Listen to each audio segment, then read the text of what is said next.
सांगला हिल में government college के करीब सीवरेज नाले से 45 साला नामालूम शख्स की लाश बरामद।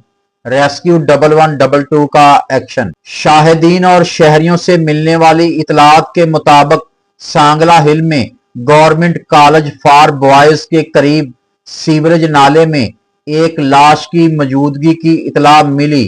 इतला मिलते ही Punjab emergency service rescue 1122 Nankana Sahib का अमला फौरी तौर पर मौका पर पहुंच गया।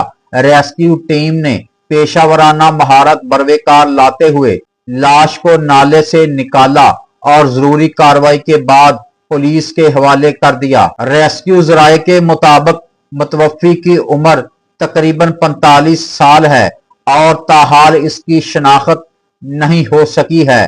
पुलिस ने लाश तहवील में लेकर कानूनी कार्रवाई और शनाख्त का अमल शुरू कर दिया है।